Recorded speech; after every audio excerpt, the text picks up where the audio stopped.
অসম আমাৰ ৰূপহী গুণৰো নাই শেষ। ভাৰতৰে পূৰ্ব দিশত সূৰ্য উঠা দেশ। প্ৰকৃতিৰ ৰম্যভূমি অসম। সেয়ে হয়তো প্ৰতিদিনেই দেশী বিদেশী পৰ্যটকৰ আগমন ঘটে প্ৰকৃতিৰ সুবাস ল'বলৈ। পিছে এই যিসমূহ পৰ্যটকৰ থলী আছে তাৰ লগত জড়িত হৈ আছে কিছু ইতিহাস। কিন্তু এই ইতিহাসসমূহ সময়ৰ অভাৱতেই আমি জানিবলৈ সক্ষম নহওঁ বা আমি জানিব নোৱাৰোঁ। সেয়েহে আমাৰ এক প্ৰয়াস এই অনুষ্ঠানৰ জৰিয়তে পৰ্যটন ক্ষেত্ৰৰ লগত জড়িত কিছু কিছু অঞ্চলৰ ইতিহাস আপোনালোকৰ আগত দাঙি ধৰাৰ।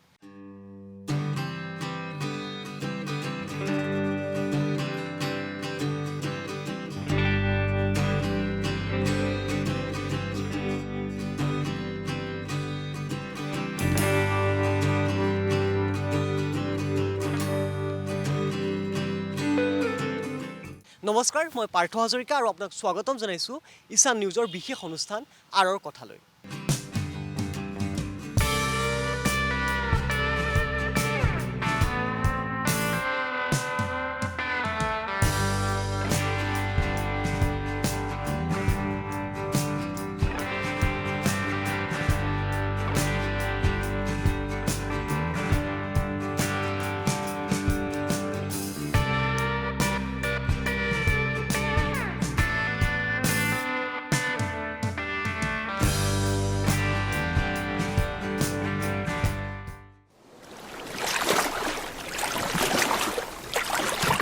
ভাৰ্চুৱেল জগতখনৰ কথা একেবাৰে পাহৰি যাওঁ, কিয়নো ইয়াত নাই মোবাইলৰ কোনো ধৰণৰ নেটৱৰ্ক।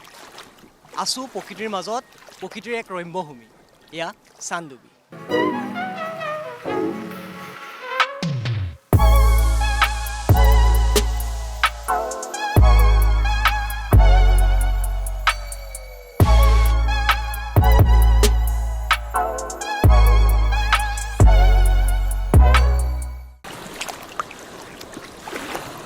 আৰু আমি চানডুবিৰ যি ঐতিহ্য তাৰ বিষয়ে আমি জানিবলৈ প্ৰয়াস কৰিম।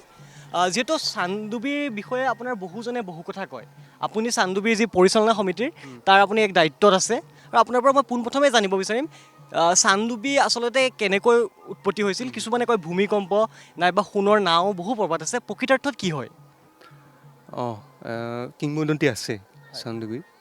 মূলতো কিন্তু 1897 চনৰ যি ভূমিকম্প হৈছিলে, সেই ভূমিকম্পৰ ফলতে এনলাৰ্জমেণ্ট হৈছিল। কিন্তু এইটো নহয় যে তাৰ আগত বিল নাছিল, তাৰ আগত কিন্তু জলাশয় আছিলে, সৰুকৈ জলাশয় আছিলে। কিন্তু 1897 চনৰ যি ভূমিকম্প, সেই ভূমিকম্পৰ ফলত যি পাহাৰ বা ইয়াত যি ভূমি মানে তললৈ পোত খাই গ'ল, তেতিয়া মানে এনলাৰ্জমেণ্টটো হৈছে।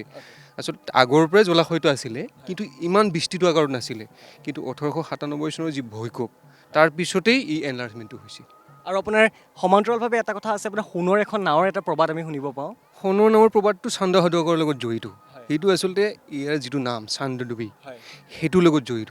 মানে চান্দ সদাগৰে এই যিটো আগতে কৈছোঁ জলাশয় আছিলে, তেওঁলোকে বণিজৰ কাৰণে নাও বৈ আহিছিলে। এতিয়া সেই নাওখনক সোণৰ বুলি ক'ব খোজে, কাৰণ যিহেতু তেখেত সদাগৰ আছিলে বা বণিজ কৰিছিলে, গতিকে সেই ক্ষেত্ৰত তেখেতৰ নাওখন সোণৰ আছিল বুলি ক'ব খোজে।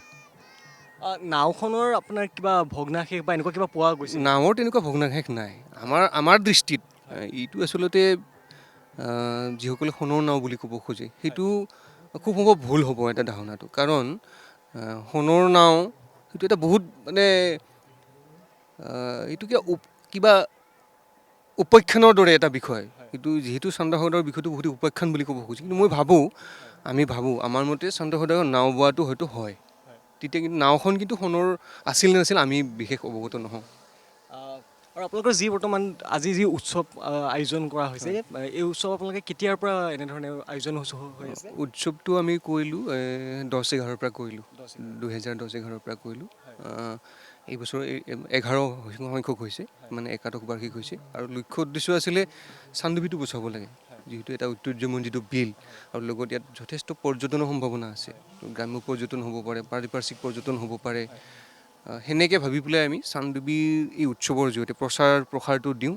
তাৰ লগে লগে আমাৰ চৌপাশে থকা যিখিনি নৃগোষ্ঠীয় জনগোষ্ঠী আছে, তেখেতসকলৰ কৃষ্টি সংস্কৃতি, জীৱন ধাৰণৰ মানদণ্ড কেনেকৈ আৰ্থসামাজিক দিশত আগুৱাই লৈ যাব পাৰি, তেনে উদ্দেশ্য লৈ পেলাই আয়োজন কৰিছিলোঁ। আৰু তাৰপাছত আপোনালোকৰ চানডুবিৰ বৰ্তমান যি প্ৰাকৃতিক যি মনোমোহা পৰিৱেশ সেয়া আমি দেখিছোঁ আপোনাৰ যথেষ্ট চফা কৰি ৰখা হৈছে ইয়াত আৰু ইয়াৰ অনাগত দিনত ইয়াক লৈ কিবা আপোনালোকৰ পৰিকল্পনা আছে নেকি? পৰিকল্পনা নিশ্চয় আছে। এই যি ক'লোঁ 10 বছৰ 11 বছৰ হ'লে 11 বছৰত বহিলোঁ প্ৰথম বছৰৰ পৰাই আমাৰ পৰিকল্পনা আছিলে যে গোটেই অঞ্চলটো পৰিষ্কাৰ কৰি ৰাখিবলৈ। আমিতো প্লাষ্টিক বৰ্জনৰ যিটো বিষয় যিটো প্লাষ্টিকৰ যিটো বিষয় সকলোৱে মানে এটা কম্পালচন হৈছে মানে ব্যৱহাৰ নকৰিলে নহয়, কিন্তু আমি তেতিয়াৰ পৰা আৰম্ভ কৰিছিলোঁ যে ইয়াত মানে প্লাষ্টিক ফ্ৰী এটা জন কৰিব লাগে। লগতে যিটো শব্দ উচ্চস্বৰ যিবিলাক শব্দ সেই শব্দটো নিয়ন্ত্ৰণ কৰিব লাগে।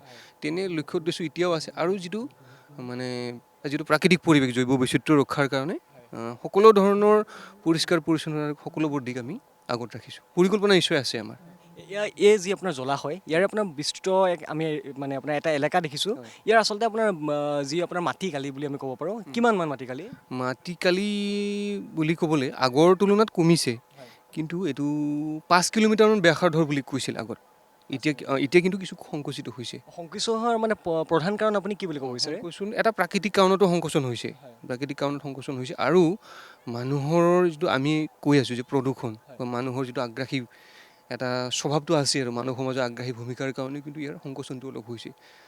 মানে ইয়াৰ ভূমি আপোনাৰ অবৈধভাৱে কিছু লোকে বেদখল কৰিছে, আপুনি তেনেকৈ ক'ব বিচাৰে? অবৈধভাৱে অধিগ্ৰহণ কৰা নাই, কিন্তু প্ৰাকৃতিকভাৱে কিছু কাৰণ যেনে চানডুবিটোক জীয়াই ৰাখিছে কেইটামান নিজৰাই। এই নিজৰাকেইটাৰ বিষয়ে অলপ ক'ব নেকি? নিজৰা এইফালে ৰাজাপাৰাৰ পৰা আহিছে এটা নিজৰা আহিছে আৰু এইফালে লকীয়া দাৰ বুলি আছে যিটো কুলচি নদীৰ লগত সংলগ্ন আছে। জোৰামুখৰ পৰা নিজৰা আহিছে। এই নিজৰাকেইটাই কেতিয়াবা কি হয় বাৰিষাৰ সময়ত যথেষ্ট পানী হয় পাহাৰত, সেই পানীৰ লগত মাটিও কঢ়িয়াই লৈ আহে। তো সেইটো প্ৰাকৃতিক কাৰণত মাটি জমা হৈ পেলাই কিছু ঠাইত মানে মাটিৰে পট খাই গৈছে বিলৰ অংশ বা এইফালে লকীয়া দাৰটো কিছু মানে নদীৰ পৃষ্ঠভূমি কিছু মানে তললৈ নামি গৈছে, যাৰ ফলত বিলৰ পানী খৰালি বতৰত বিলৰ পানী মানে নদীৰে ওলাই গুচি যায়। সেইটো এটা সংকটৰ কাৰণ।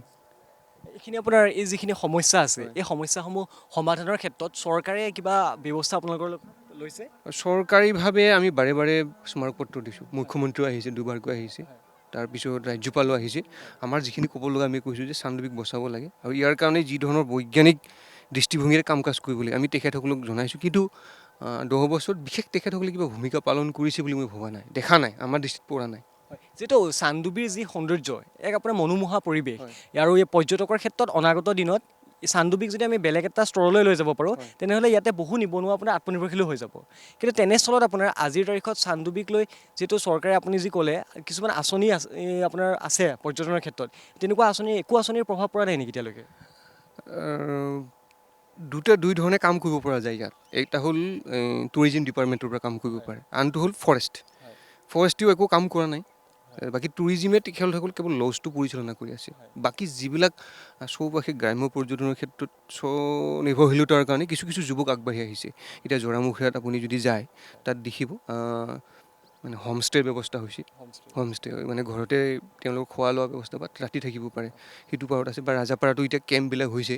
লাহে লাহে আমি ভাবিছোঁ তেখেতসকলে আমি যিহেতু অসম পৰ্যটন বিভাগৰ হোমষ্টে বা তেনেকুৱা ধৰণৰ মানে অতিথিশালা বুলি ব্যৱস্থা মানে আছে, তো আমি তেখেতসকলক অনুৰোধ জনাইছিলোঁ সেইটো মানে ইয়াত ইমপ্লিমেণ্ট কৰিব লাগে। কিন্তু আজিলৈ চৰকাৰীভাৱে কোনো ধৰণৰ হোমষ্টে নাইবা পৰ্যটনৰ যিটো উদ্যোগ সেইটো আগবঢ়াই নিয়াৰ ক্ষেত্ৰত বিশেষ ভূমিকা আমি দেখা নাই। আপুনি যিটো হোমষ্টেৰ কথা ক'লে ইয়াত দেখিছোঁ আপোনাৰ বাহিৰৰ পৰা যদি কিছুমান মানুহ আহে তেওঁলোকৰ বাবে আপোনাৰ সকলো ধৰণৰ সুবিধা আপোনালোকে ইয়াতে মজুত কৰি ৰাখিছে? আছে তেখেতসকলে মানে হোমষ্টেত খোৱাৰ পৰা থকাৰ পৰা বা বিভিন্ন ধৰণৰ ইয়াত আমাৰ পেকেজবিলাক মানে কোন ঠাইত যাব চানডুবিত কি চাব লগা আছে সেই গোটেইখিনি পেকেজত তেওঁলোকে সংলগ্ন কৰি ৰাখিছে। হয়। আৰু আপোনাৰ যিহেতু চানডুবি বুলি ক'লে আপোনাৰ আমি কৈছোঁৱে আপোনাৰ প্ৰাকৃতিক যি পৰিৱেশ সেয়া কোনেও নুই কৰিব নোৱাৰে। কিন্তু এইখিনিতে মই আপোনাক আৰু এটা কথা জাষ্ট সুধিব বিচাৰোঁ, যিহেতু আপোনাৰ চানডুবিখনক আপোনাৰ মানে অনাগত দিনত যদি চানডুবিখনক লৈ যদি চৰকাৰে যদি বিভিন্ন ধৰণৰ পৰিকল্পনা আপুনি কৈছে এতিয়ালৈকে পৰা নাই তেওঁলোকৰ হেৰি, কিন্তু আপোনালোকৰ নিজাববীয়াকৈ ধৰি লওক আপোনালোকৰ গাঁওখনক আমি দেখিছোঁ এটা বিভিন্ন ধৰণৰ মানে পৰম্পৰা থকা এখন গাঁও আৰু আপোনালোকে আজি যি আমি দেখিলোঁ বাকৰিত তাত আপোনাৰ বৰ এটা সুন্দৰ ধৰণে আপোনাৰ বস্তুবোৰ উপস্থাপন কৰিছে। গতিকে আপোনালোকৰ ইয়াতে যিখিনি মানুহ আছে তেওঁলোকৰ যি আপোনাৰ কৃষ্টি সংস্কৃতি তাৰ বিষয়ে অকণমান আপুনি কৈ দিয়ক আমাৰ দৰ্শকসকলৰ বাবে। কৃষ্টি সংস্কৃতি বুলি ক'লে এইখিনিত আমাৰ স্থানীয়ভাৱে বেছিখিনি মানুহ ৰাভা মানুহ আছোঁ। ৰাভা মানুহ আছোঁ, তাৰ লগত আমাৰ বড়োসকল আছে, গাৰো ভাইসকল আছে, আমাৰ কিছু সংখ্যক মানে নৃগোষ্ঠীয়ভাৱে এটা চহকী অঞ্চল। গতিকে তেখেতসকলৰ ৰাভাসকলৰ বগেজাৰীয়ে হওক, পাতি ৰাভাসকলৰ বগেজাৰীয়ে হওক, ফাৰকান্তি হওক, সকলোবোৰ নৃত্য তেখেতসকলে কৰে। বাকী বড়োসকলৰো এনেকুৱাকৈ আছে, কৃষ্টি সংস্কৃতি আছে। তো আমি সকলো মিলি এটা সমন্বিত প্ৰচেষ্টা এটা আমাৰ অব্যাহত আছে। তেখেতসকলৰ যিটো কৃষ্টি সংস্কৃতি লগতে পৰম্পৰা, কিন্তু লোককলা, লোককৃষ্টি সংস্কৃতি কেনেকৈ আপলিফ্ট কৰিব পাৰে সেই ব্যৱস্থাপনাটো আমাৰ আছে, সেই পৰিকল্পনাটো আছে। আৰু আপোনাৰ যিটো চানডুবি আমি দেখিছোঁ এই দুই চাইডে মাথো পাহাৰে আৱৰা আৰু মাজত এয়া পানীৰ মাজত নাও, তাৰ ওপৰত আমি। আপুনি এই পাহাৰখিনিৰ বিষয়ে অলপ কৈ দিব পাৰিব নেকি? চানডুবিৰ এটা বৈশিষ্ট্য হ'ল ইয়াত মানে তিনিটা বিষয় সংলগ্ন হৈ আছে। এটা হ'ল সমভূমি, এটা হ'ল পানী আৰু আনটো পাহাৰ। মানে য'ত ইটো সিটো সকলোতে পোৱা নাযায়, সেইটো এটা বৈশিষ্ট্য আমাৰ। পাহাৰেৰে আৱৰি আছে বহুকেইখন পাহাৰ, ছাগলচাৰী পাহাৰ আৰু কিবা কিবি পাহাৰ ইফালে আছে। তো পাহাৰেৰে আৱৰি আছে আৰু প্ৰাকৃতিকভাৱে চহকী। আৰু ইয়াত মানে আমি হোলক গিবন পাইছোঁ, তাৰপিছত এনেকুৱা কিছুমান মানে লুপ্তপ্ৰায় এই জীৱ জন্তু ইয়াত আছে। ইয়াততো বিভিন্ন ধৰণৰ পক্ষীৰ আগমন ঘটে। কি কি পক্ষী আহে বেছিকৈ আৰু ক'ৰ পৰা আহে? পৰিভ্ৰমী যিখিনি পক্ষী সেইখিনি সাধাৰণতে এইটো ছিজনত আহে, অৰ্থাৎ শীতকালত আহে। আৰু বাকী স্থানীয়ভাৱে যিখিনি চৰাই চিৰিকটি আছে সেইখিনি সদায়ে থাকে, কিন্তু কিছু কিছু চৰাই অহা যোৱা কৰে। মানে শীতকালীনভাৱে আহে, শীতকালত আহে আৰু ছিজন পৰিলে তেওঁলোক গুচি যায় সেইবিলাক চৰাই। আৰু এইটো এটা ইণ্টাৰনেশ্যনেল বাৰ্ড ষ্টেচন বুলি আমি জানো আগতে, মানে আন্তঃৰাষ্ট্ৰীয় এটা পক্ষী আৱাস হয়। গতিকে ইয়াত সেইটো এটা অধ্যয়নযোগ্য বিষয়। কি কি পক্ষী ইয়াত আছে বা কি লুপ্তপ্ৰায় হ'ল বা কি পক্ষী এতিয়ালৈ নাহে, সেইটো এটা অধ্যয়নযোগ্য বিষয়। আপোনাৰ যিহেতু আপুনি পক্ষীৰ কথা কৈছে, চানডুবিলৈ আপোনাৰ কোনটো সময়ত মানে বেছিকৈ পক্ষীৰ আগমন ঘটে? পক্ষীৰ আগমন নৱেম্বৰৰ পৰা আৰম্ভ হয়। নৱেম্বৰৰ পৰা আৰম্ভ হয় আৰু ফেব্ৰুৱাৰীলৈকে থাকে। কিন্তু মাৰ্চৰ পৰা গৰম অহাৰ লগে লগে কিছু পক্ষী ইয়াৰ পৰা আঁতৰি যাবলৈ আৰম্ভ হয়। তেতিয়া কিন্তু আকৌ কিছু পক্ষী আহে, মানে গ্ৰীষ্মকালীন কিছু পক্ষী আকৌ আহে। মানে আমি ক'ব পাৰোঁ যে প্ৰতিটো কালত মানে পক্ষীসমূহে আপোনাৰ মানে ভিন্ন প্ৰকাৰৰ পক্ষী, কোনোবা আহিলে গ্ৰীষ্মত, কোনোবা শীতকালত, কোনোবা শৰতত গ'ল আকৌ আহিলে। আপোনাৰ গ্ৰীষ্মকালত কেনেকুৱা ধৰণৰ? গ্ৰীষ্মকালত আমাৰ স্থানীয়ভাৱে আমি কওঁ মাকুহালা বুলি কওঁ, সেইটো এতিয়া দেখা নাপাব। কিন্তু সেইটো বাৰিষা পৰাৰ লগে লগে, গৰম পৰাৰ লগে লগে আহে। মাকুহালা বুলি কওঁ, খুব স্পীডত যায়, খুব মানে বেগী চৰাইটো, সেইটো আহে। আৰু সেনেকৈ আছে, বহুত চৰাই আছে। মই কৈছোঁ অধ্যয়ন কৰিব লাগিব বিষয়টো। হয়।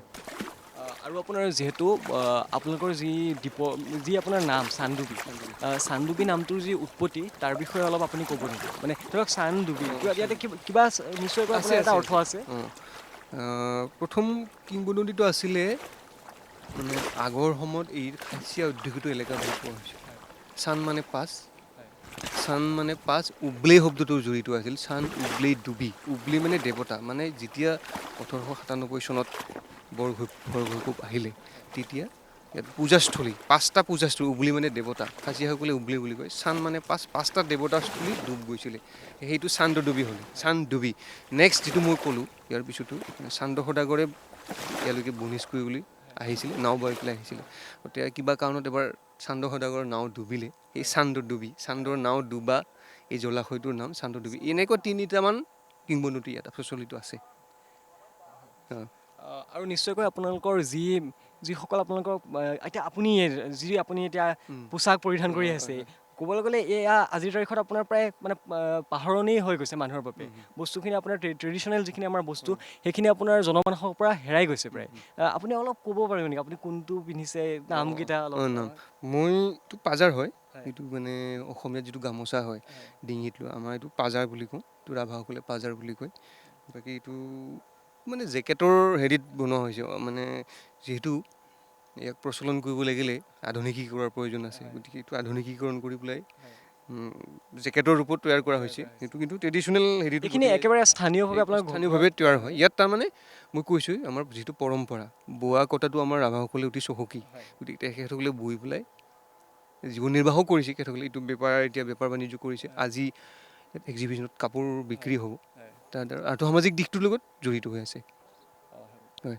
আপোনাৰ যিহেতু আপুনি কাপোৰৰ এইখিনি আমি গুৱাহাটী মহানগৰীত গ'লে আমি সোনকালে এইখিনি বস্তু আমি নাপাম, কিন্তু চানডুবিত আহিলে আপোনাৰ এই বস্তুখিনি পোৱা যাব। কিন্তু যদি বাহিৰৰ দেশৰ এজন মানুহে যদি বিচাৰে, তেতিয়াও কিন্তু তেওঁ আপোনাৰ ধৰি লওক ইণ্টাৰনেশ্যনেল লেভেলত এই বস্তুখিনি আমি এতিয়ালৈকে লৈ যাব পৰা নাই গতিকে ইয়াৰ আপুনি এই বস্তুখিনি আপোনালোকে আৰু মানে মানুহৰ আগত উলিয়াই নিবলৈ কিবা ব্যৱস্থা গ্ৰহণ কৰিব সেইটো নিশ্চিতভাৱে এটা ভাল কথা শুনি কৈছে আপুনি আমাৰ শিপিনীয়ে ৰাষ্ট্ৰীয় পুৰস্কাৰ পাইছে ৰাষ্ট্ৰপতিৰ পৰা পুৰস্কাৰ পাইছে কিন্তু ইয়াক ৰাষ্ট্ৰীয় পৰ্যায়ত আমাৰ যিটো পৰম্পৰাগত পোচাক তাৰ যিটো উত্তৰণ তাৰ প্ৰসাৰৰ কাৰণে আৰু নিশ্চয় কৰিব লগা আছে মানে এই ধৰণৰ উৎসৱৰ যোগেদি কিছু এটা এক্সপ্ল'ৰ কিছু পাইছে কিন্তু ইয়াত মাৰ্কেটিংটোৰ আৰু কিছু কৰাৰ প্ৰয়োজন আছে নিশ্চিতভাৱে আছে কিন্তু নিশ্চয় কৰিব লাগিব আমাৰ সৰু সৰুকৈ কিছুমান কাম কৰি আছোঁ এতিয়াও মানে ইয়াক আন্তঃৰাষ্ট্ৰীয় পৰ্যায়লৈ বা ৰাষ্ট্ৰীয় পৰ্যায়লৈ নিবলৈ হ'লে তাৰ মানদণ্ডটো ভাল হ'ব লাগিব তো ইয়াৰ যিটো মানে গুণাগুণ সেই বস্তুটো ঠিকে ৰাখি পেলাই নিশ্চয় কৰিব লাগিব গতিকে তাৰ পৰিকল্পনাবিলাক চলি আছে কিন্তু শেষ হোৱা নাই আমি কৰিব পৰা হোৱা নাই এতিয়াও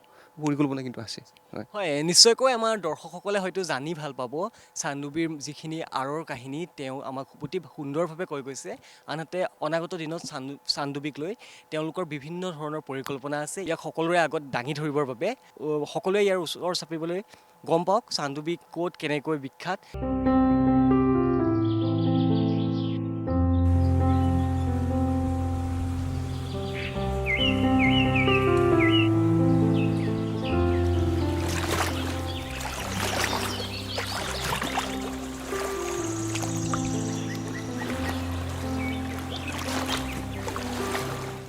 বহুজনে কয় আৰু আমিও শুনিব পাইছিলোঁ এই চান্দুবীৰ যি জলাশয় ইয়াতে শিহু ঘৰিয়াল আছিল কিন্তু হঠাৎ বৰ্তমান হেৰাই গৈছে বুলি আমি খবৰ পাইছিলোঁ সেয়েহে আমি তেওঁৰ পৰা জানিব বিচাৰোঁ প্ৰকৃততে আগতে ইয়াতে ঘৰিয়ালৰ শিহু আছিলনে ঘৰিয়ালটো আছিলে ঘৰিয়ালৰ বাসস্থলী আছিলে শিহু সাধাৰণতে ব্ৰহ্মপুত্ৰৰ লগত কুলসী যিটো সম্পৰ্ক আছে ব্ৰহ্মপুত্ৰৰে কুলসী বা কুকুৰমাত শিহু নিশ্চয় আছে কুকুৰমাৰৰ পৰা অহা যোৱা কৰিছিল তেতিয়া যিহেতু পানীৰ যিটো জলস্তৰটো বহুত ওপৰত আছিলে তেতিয়া কিন্তু শিহু আছিলে কিন্তু শেষৰটো ঘৰিয়াল 1962 চন আমাৰ যিসকল জ্যেষ্ঠ ব্যক্তি তেখেতসকলে কৈছে 1962 চনত বয়োবৃদ্ধ হৈয়ে নিশ্চয় শেষৰটো ঘৰিয়াল মৃত্যু ঘটিছে তেওঁৰ আৰু তাৰ পিছতেই ইয়াত ঘৰিয়াল নোহোৱা হৈছে এতিয়া ইয়াতে ঘৰিয়াল নাই ইয়াতে ঘৰিয়াল নাই বাকী কাছ আছে দৌৰা আছে সেইবিলাক প্ৰজাতিৰ হেৰি আছে বা জেলিফিছ যিটো বহুত পুৰণা জলাশয়বিলাকত থাকে এই জেলিফিছৰ বিষয়ে আমাৰ মৃগেন্দ্ৰ মোহন গোস্বামী ছাৰে লিখিছে তেওঁ অধ্যয়ন কৰি পেলাই পাইছিলে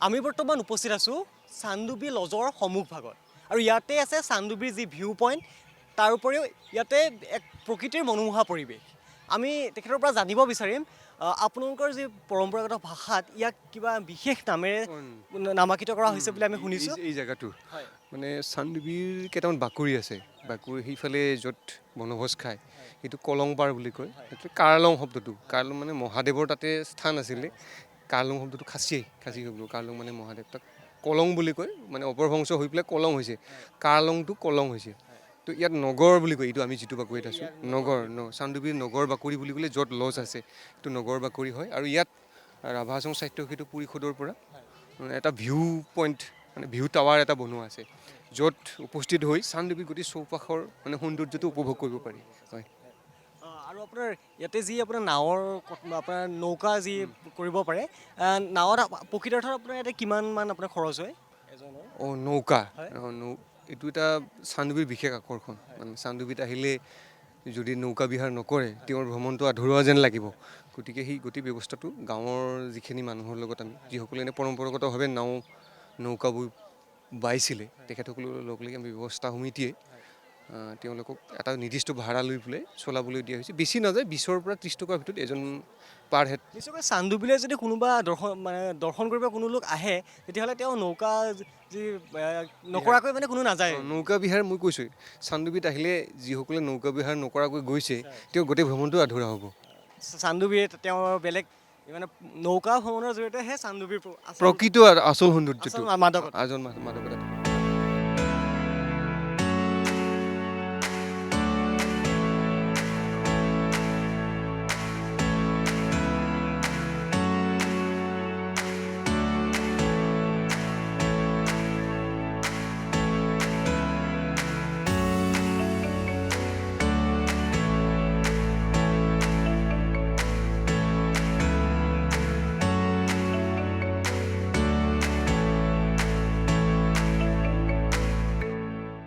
কোনে কয় অসমীয়া মানুহে ব্যৱসায় কৰিব নোৱাৰে? অসমীয়া মানুহৰ ব্যৱসায় হস্ততাঁত শিল্পই স্থান পাইছে বিভিন্ন দেশত আৰু সেই দেশসমূহৰ পৰা স্বাৱলম্বিতাৰ বাট প্ৰশস্ত হৈছে বহুতো অসমীয়া শিপিনীৰ। আমি এগৰাকী বাইদেউৰ লগত এই বিষয়ে কথা পাতিম, কিয়নো আপোনালোকে যিখন ফটো আছে এই ফটোখনত বাহিৰৰ মানুহ বাহিৰৰ মডেল, কিন্তু কাপোৰ পিন্ধি আছে আমাৰ থলুৱা কৃষ্টি সংস্কৃতিৰ। অলপ কওকচোন বহলাই। হয়, আমি আমাৰ ধৰি লোৱা আমি 7 Weaves, আমাৰ কোম্পানীটোৰ নাম 7 Weaves। আমি কি কৰিছোঁ, আমি বিশেষ একো কৰা নাই, কাৰণ এইখিনি বস্তু ইয়াৰে অৰিজিনেল বস্তু। ইয়াৰে যিখিনি ছোৱালী আছে, যিখিনি শিপিনী আছে, সিহঁতি নিজৰ মাকৰ পৰা আইতাকৰ পৰা এৰী পলু পোহা, সূতা কটা, বোৱা বা যিখিনি নেচাৰেল ৰং তাহাঁতি আগৰ পৰাই শিকি আহিছে।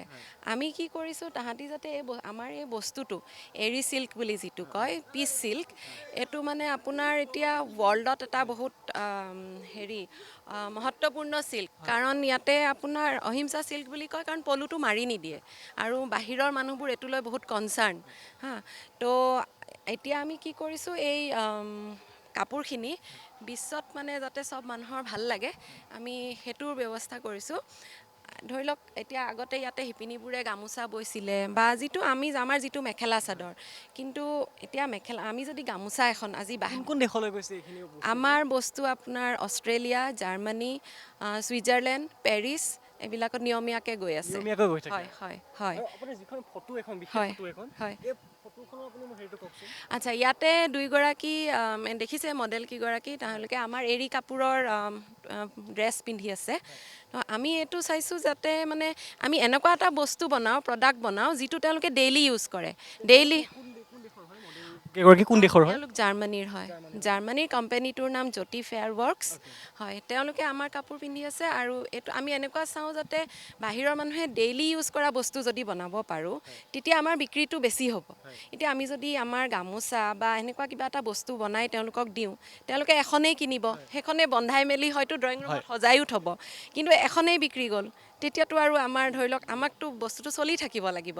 আপুনি অসমীয়া যিখিনি আপোনাৰ অসমীয়া আপোনাৰ শিপিনীৰ হাতেৰে আপোনাৰ যিখিনি বস্তু হয়, তাক আপুনি এটা নতুনত্ব দিছে এতিয়া ক'ব গ'লে। হয় হয়। আৰু আমি কি কৰিছোঁ, ইয়াতে আমি যিহেতু এওঁলোকক বেছি ট্ৰেইনিং দিব লগা নহয় আমাৰ শিপিনীবোৰক, কাৰণ তেওঁলোকে এইবিলাক জন্মৰ পৰা শিকি অহা শিল্পকলা।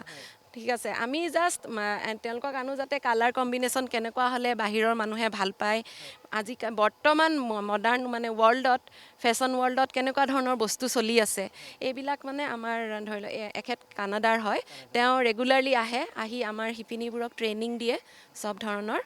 আৰু যিহেতু তেওঁলোকে চব কম্পিউটাৰত পঠায়, তো আমি আমাৰ শিপিনীবোৰে যাতে কম্পিউটাৰত এখন ডিজাইনখন কেনেকৈ পঢ়িব লাগে, কি কৰিব লাগে, চব মানে ট্ৰেইনিং দিয়া হৈছে। অসমীয়া শিপিনীয়ে এতিয়া অকল তাঁতশালত নহয়, কম্পিউটাৰৰ যোগেদিও তেওঁলোকে মানে কাম কৰিব পৰা হৈছেগৈ।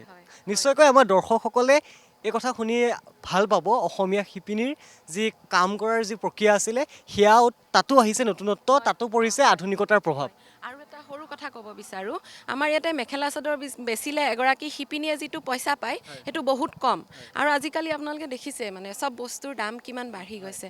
তো ফৰেনত মানে যিটো হয়, বাহিৰৰ মানুহে মানে এই আমাৰ আৰ্টটোক মানে স্বীকৃতি এটা দিয়ে। তো তেওঁলোকে যিটো আমাক পইচাটো দিয়ে, ধৰি লওক সেইটো মানে আমাৰ ইয়াৰ বজাৰতকৈ বেছি। তো তেতিয়া কি হয়, শিপিনীবোৰেও বহুত মানে এটা ডাঙৰ পইচা পায়, যিটো কাৰণে তেওঁলোকৰ নিজৰ ঘৰখন চলাবৰ কাৰণে সুবিধা হয়, যিটো ইকনমিক ফ্ৰীডম বুলি কয় আৰু সেয়াই।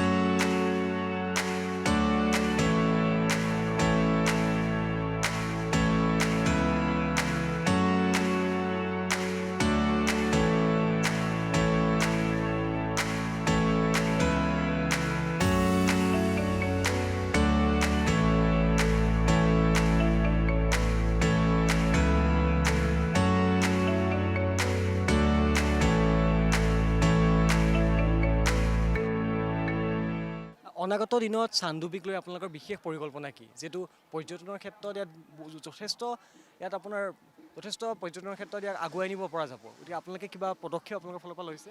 নিশ্চয় আমি প্ৰথমতেই কৈছোঁ যে ইয়াৰ যিখিনি মানে লক্ষ্য উদ্দেশ্য চান্দুবি উৎসৱখনৰ, গতিকে সেইখিনি আমাৰ আগুৱাই নিয়াৰ অহৰহ চেষ্টা থাকিব। লগতে এই চান্দুবি উৎসৱখনৰ জৰিয়তে আমি ইয়াত চান্দুবিত যিটো গ্ৰাম্য টুৰিজিম, সেই গ্ৰাম্য টুৰিজিমটোৰ গঢ়ি উঠাৰ এটা আমাৰ প্ৰচেষ্টা আছে।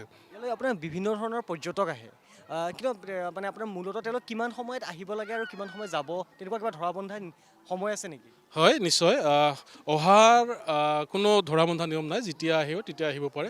কিন্তু যিসকলে ইয়াত ষ্টে নকৰে, মানে ধৰ আমাৰ যিটো জংগল কেম্প আছে বা ইয়াত চৰকাৰীভাৱে এটা লজ আছে, যিসকলে মানে ইয়াত থাকিম বুলি নাহে, আৰু যিসকলে থাকিব বিচাৰে তেওঁলোকে থাকিব পাৰে, আৰু যিসকলে নাথাকে তেওঁলোকে আবেলি 4টামান বজাত, বৰ্তমান সময়খিনিত যিহেতু এইটো শীতৰ দিন, গধূলিটো সোনকালে হয়, গতিকে প্ৰায় 4টামান বজাত ইয়াৰ পৰা ওলাই গ'লে খুব সুবিধা হয়। মানে যিহেতু লোকেশ্যনটো খুব জংঘল, আৰু ইয়াত গোটেই হাতীৰে এটা দণ্ডি বুলি কওঁ আমি, মানে বহুতকেইটা কৰিডৰ আছে হাতীৰ, গতিকে অলপ সোনকালে ওলাই গ'লে অলপ সুবিধা হয়। পাহাৰীয়া এলেকা, গতিকে সন্ধিয়া হ'লে নিশ্চয়কৈ ইয়াত বন্য হস্তি নাইবা অন্যান্য ওলাই আহে। কেতিয়াবা ইয়াত কিবা মানে যিখিনি পৰ্যটক আহে তেওঁলোকৰ কিবা অসুবিধা হৈছিল নেকি? আজিলৈকে তেনেকৈ অসুবিধা হোৱা নাই, বৰঞ্চ ইয়াত যিখিনি মানে দৰ্শনাৰ্থী আহে, ইয়াত বনৰীয়া হাতী দেখিলে কিছু উৎফুল্লিতহে হোৱা দেখা যায়। আৰু বিশেষকৈ আমাৰ এই অঞ্চলটোত হাতী আৰু মানুহৰ মাজত সংঘাত নহয়।